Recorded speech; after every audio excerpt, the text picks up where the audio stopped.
Hello, loved ones. This is Matt Stevens, and I hope you are doing super fantastic. I am, and I'm really excited. I don't know why. Well, I do know why, but I mean, it's just good. You know when you have that good feeling, you're just like, man, everything's just freaking good, right? Yeah. Well, I've got that kind of going on today, and I hope you are with me on that. Yeah.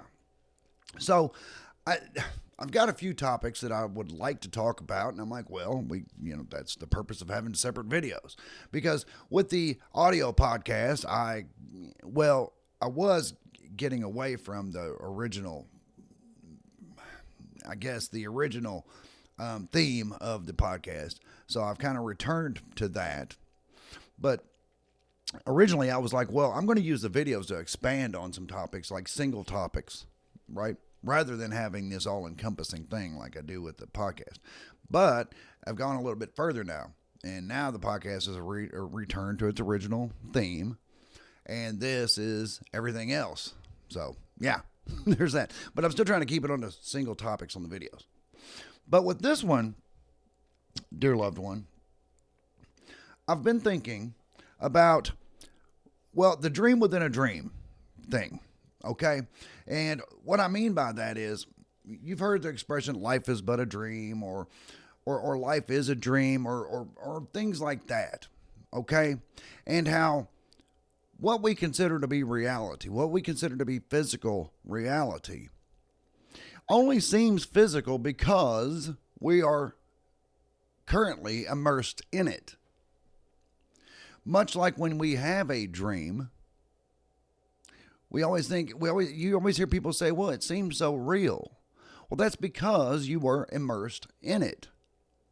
And then, like, afterward, whenever you are maybe remembering it or whatever, that's when it seems very unreal. Which is kind of why it boggles the mind, I guess, when it's like, but it seems so real, right? Well, I mean, this reality that we are in seems so real because, for the same reason, we are immersed in it. So I got to believe that once we do leave this, once we check out of here, we may look back on this and with the same amazement and think, wow, it seemed so real. Right? So, anyway, so there's that. And I've made some notes here, but I'm like, because I just have a hard time wrapping my mind around like atheists and people like that. And if that's you, I'm sorry. It's almost like I want to say make it make sense to me, but it's just, I guess it's just where we are, right? But my question to you is, originally, I guess, is, do you believe that this is all there is? Okay, because science tells us that we are very small and insignificant, and they use that, and they use time and distance as kind of proof of that. Okay, they refer to existence of being of all these billions of years and all that. And then distance as being all these billions of light years. And I mean, it's just the enormity of it all is just, we just can't comprehend it. And it makes us feel very small and very insignificant. Well, we're not. But, and I guess I intuitively found this. I've The Secret Teachings of All Ages by Manly P. Hall. Hey, you can have whatever opinion you want on the man. I don't know. I realize he was a Freemason. I understand that. However, this book for reference material is fantastic. By the way, loved one, if you have not yet, please hit the like button and subscribe if you have not. I would so appreciate it. So I'm going to read a little bit out of this book, just a smidge, just like, I don't know, a few sentences. So stick with me. It says, man is not the insignificant creature that he appears to be. His physical body is not the true measure of his real self. The invisible nature of man is as vast as his comprehension and as measureless as his thoughts. The fingers of his mind reach out and grasp the stars. His spirit mingles with the throbbing life of cosmos itself. He who has attained to the state of understanding thereby has so increased his capacity to know that he gradually incorporates within himself the various elements of the universe. And it goes on, but that is profound.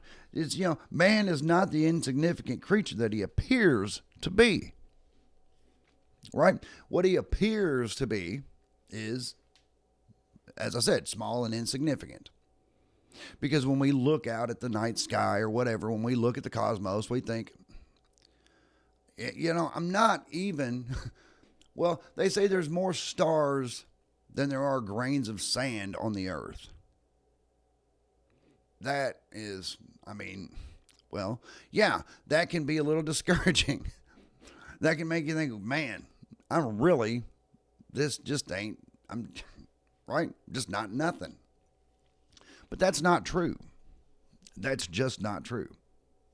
But, it's like, what if I told you, because if my first question was, do you believe that all of this, that this is all there is? My next question is, what if I told you that this is all a dream? What if I told you that? You might be like, well, okay, prove it to me. I can't. I cannot prove it to you, and I'm not going to even pretend to act like I can, because I can't. But it can be proven to you. I know who can prove it to you. The only person that can prove it to you is you.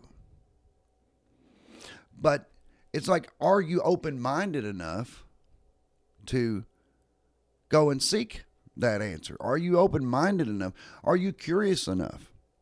Do you have that sense of wonder enough to want to know,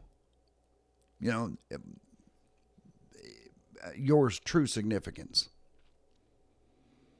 And whenever I say that life, this is just a dream, it sounds nice. Yeah, it's a bumper sticker. Okay, life is but a dream. Okay, Matt.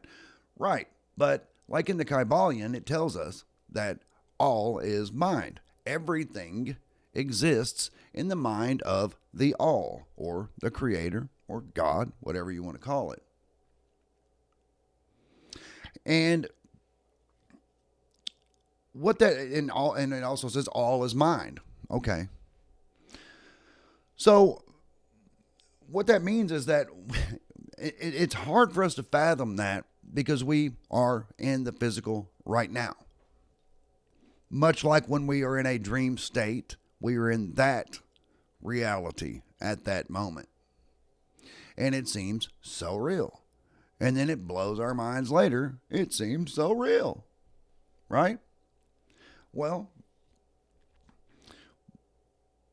when we become aware of awareness, and I know that kind of sounds a little silly to some people, but then again, not really.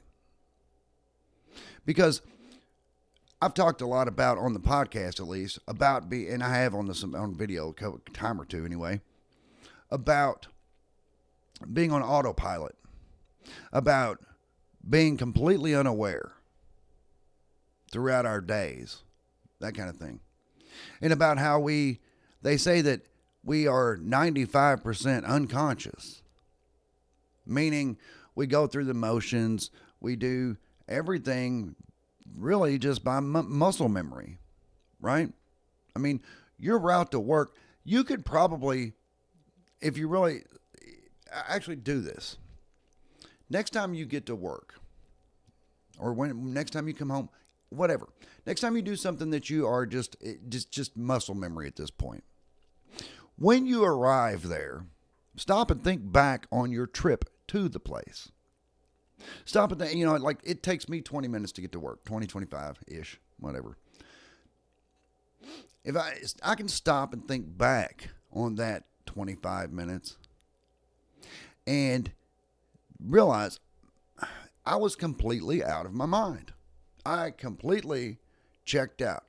In fact, I couldn't even tell you what happened on the way here. Now, granted, if something big had happened, if somebody had done something crazy on the road, whatever, I mean, that's not what I mean. But it's like we have these huge stretches of time throughout our day that we're not even in our minds really, completely on autopilot. And that's why I have suggested in the past that we set what we call awareness alarms on our phone every couple hours, whatever you think is right, whatever works for you, I guess, so that when that alarm goes off, you center yourself. You consciously breathe. Really bring yourself in and get aware of awareness. Get aware of the fact that I am. Right? I mean, when you really take some breaths and you focus on the breath and you say, I am, it sounds so silly, but it really is profound. I'm just going to encourage you to do that. That's all. Set some awareness alarms on your phone. Maybe when you get to work or home from work, whatever, or both. Stop and reflect just on the drive. It's like, was I really that out of it? You know? Yeah, you might have heard some commercials on the radio. It's like, I want to hear music or whatever. And, got a little aggravated with that. But again, it's more autopilot. When we really, truly get in ourself, in our mind, and become aware of our self. I say yourself a lot, but I mean it in two words. Yourself. Your conscious self. So anyway, but a lot of times with the awareness alarms, the whole take some deep breaths. I am. If you really want to get into it, ask, where am I? Why am I here? What are my thoughts and my feelings and emotions and all of that? You can reflect back on whatever last couple hours, however long it's been. I mean, did I hear something? Did I get online? Did I get on social media? Did I mindlessly scroll through some stuff? Did I see something political that got me a little bit ticked off? Or did I see something this or whatever? Did I get in my feelings about something and not even really realize it? Really? I mean, just become hyper-focused on yourself. Again, two words, yourself. But that's how, when I say that, and I'm kind of bringing it back around, when I say if you don't truly believe, if you want it proven to you that this is not all there is, that we are not small and insignificant, we are divine sparks of the Creator. We are co-creating this whole thing, this whole universe. But I can't prove it to you. But nobody can but you. So if you want it proven to you, then that's how I would suggest you do it. Right? But, and it's like, and also though, there's also this. It's like the reason why I read like some books that I do read. I've got my beliefs, but my beliefs, everybody has that. But it is nice to sometimes have some kind of something to back it up, something to really root it in. Right? For example, we know that with the observer effect, that nothing is truly real until it is observed. It's a wave. It's possibility. And the double slit experiment proved that. And that is nice. It's like I didn't need the double slit experiment to convince me. I was already convinced. But it is nice to have that as some kind of proof, some kind of way, something I can point to and say, that's good. That's profound. That roots my belief. That helps me to, I guess, grow, because instead of trying to justify your belief to yourself or whatever, You're like, okay, I've got this. Now I can expand. I know I am a creator. Right?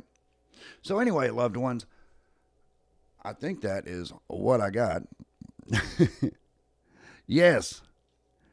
It is. Awareness of awareness is very profound, but it sounds kind of, I mean, it doesn't sound silly to me, but I mean, I understand why it would. It's like, duh, awareness of awareness. Hello. I understand. But anyway, there you go, loved ones.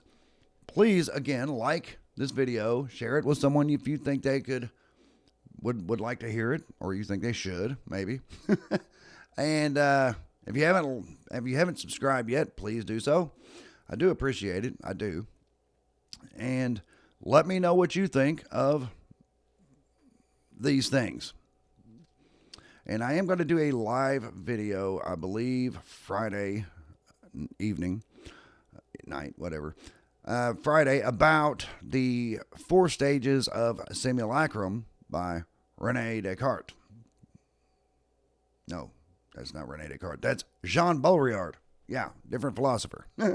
Jean Baudrillard and the 4 stages of simulacrum. But anyway, I believe that's what I'm going to do Friday evening. So that would be good. Anyway, loved ones, that's what I got. I do love you. I do. And I'll be back directly.